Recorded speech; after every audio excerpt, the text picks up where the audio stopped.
Características dos filhos de Ossain dia. Quinta-feira. Cores: verde e branco. Símbolos: haste ladeada por 7 lanças com um pássaro no topo, árvore estilizada. Elementos: floresta e plantas selvagens, terra. Domínios: medicina e liturgia através das folhas. Saudação: EVO. Cossivé, Cossioriza, ou seja, sem folhas não há orixá, elas são imprescindíveis aos rituais do candomblé.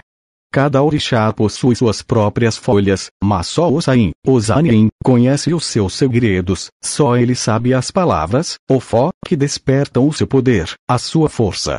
Ossain desempenha uma função fundamental no candomblé, visto que sem folhas, sem a sua presença, nenhuma cerimônia pode realizar-se, pois ele detém o axé que desperta o poder do sangue verde das folhas.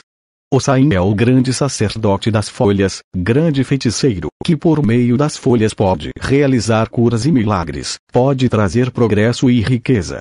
E nas folhas que está a cura para todas as doenças, do corpo ou do espírito. Portanto, precisamos lutar por sua preservação, para que consequências desastrosas não atinjam os seres humanos.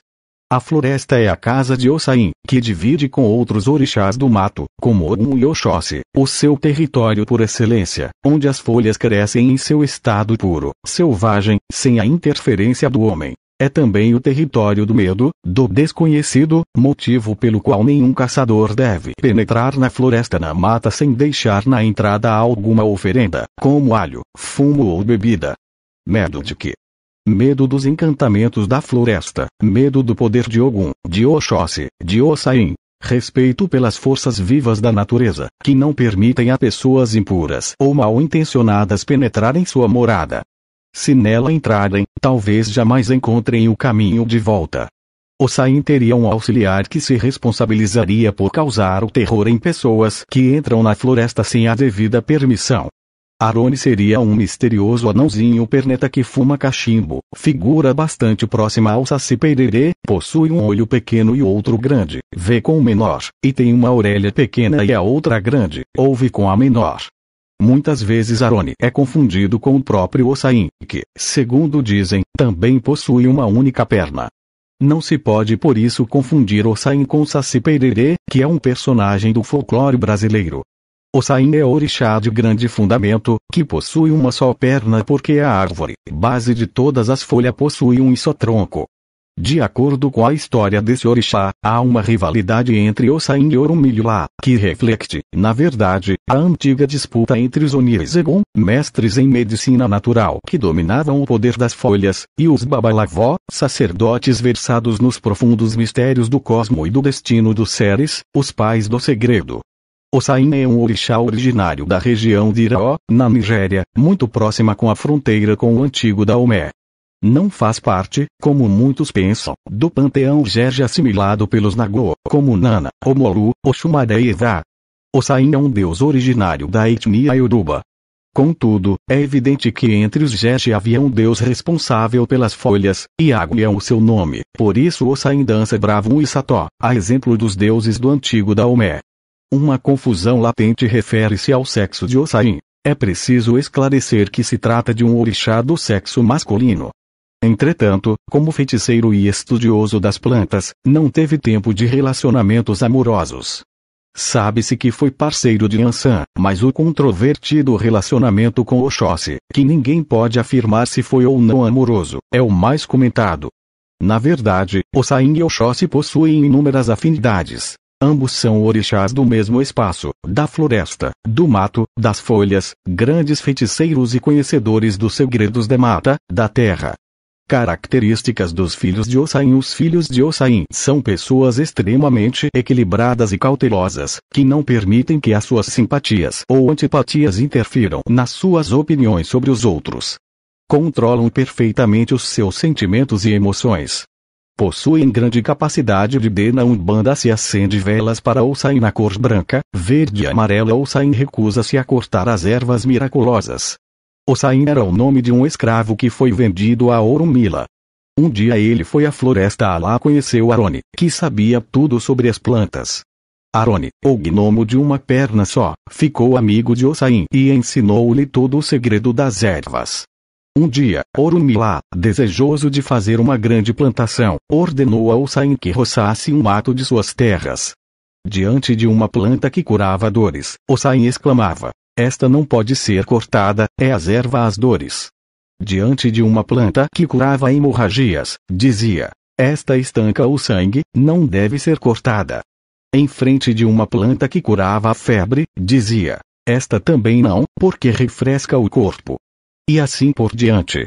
Orunmila, que era um babalavo muito procurado por doentes, interessou-se então pelo poder curativo das plantas e ordenou que Osain ficasse junto dele nos momentos de consulta, que o ajudasse a curar os enfermos com o uso das ervas miraculosas. E assim Osain ajudava Orunmila a receitar. Acabou sendo conhecido como o grande médico que é. Lenda tirada do livro Mitologia dos Orixás de Reginaldo Prandi. Osain dá uma folha para cada orixá. Osain, filho de Nanã e irmão de Oxumade, Euaiobaluaime, era o senhor das folhas, da ciência e das ervas, o orixá que conhece o segredo da cura e o mistério da vida. Todos os orixás recorriam a Osain para curar qualquer moléstia, qualquer mal do corpo. Todos dependiam de Osain na luta contra a doença. Todos iam à casa de Osain oferecer seus sacrifícios. Em troca, Osain lhes dava preparados mágicos, banhos, chás, infusões, pomadas, beberagens. Curava as dores, as feridas, os sangramentos, as disenterias, os inchaços e fraturas. Curava as pestes, febres, órgãos corrompidos. Limpava a pele purulenta e o sangue pisado. Livrava o corpo de todos os males. Um dia Xangô, que era o deus da justiça, julgou que todos os orixás deveriam compartilhar o poder de Osain, conhecendo o segredo das ervas e o dom da cura. Xangô sentenciou que Osain dividisse suas folhas com os outros orixás. Mas Osain negou-se a dividir suas folhas com os outros orixás. Xangô então ordenou que Ansan soltasse o vento e trouxesse ao seu palácio todas as folhas das matas de Osain para que fossem distribuídas aos orixás. Ansan fez o que Xangô determinara. Gerou um furacão que derrubou as folhas das plantas e as arrastou pelo ar em direção ao palácio de Xangô. Osain percebeu o que estava acontecendo e gritou: Assá! As folhas funcionam. Osain ordenou às folhas que voltassem às suas matas e as folhas obedeceram às ordens de Osain. Quase todas as folhas retornaram para Osain. As que já estavam em poder de Xangô perderam o axé, perderam o poder da cura. O orixá-rei, que era um orixá justo, admitiu a vitória de Osain. Entendeu que o poder das folhas devia ser exclusivo de Osain e que assim devia permanecer através dos séculos. Osain, contudo, deu uma folha para cada orixá, deu uma ewe para cada um deles. Cada folha com seus axés e seus efós, que são as cantigas de encantamento, sem as quais as folhas não funcionam. Osain distribuiu as folhas aos orixás para que eles não mais o invejassem. Eles também podiam realizar proezas com as ervas, mas os segredos mais profundos ele guardou para si. Osain não conta seus segredos para ninguém, Osain nem mesmo fala. Fala por ele seu criado Aroni. Os orixás ficaram gratos ao Osain e sempre o reverenciam quando usam as folhas.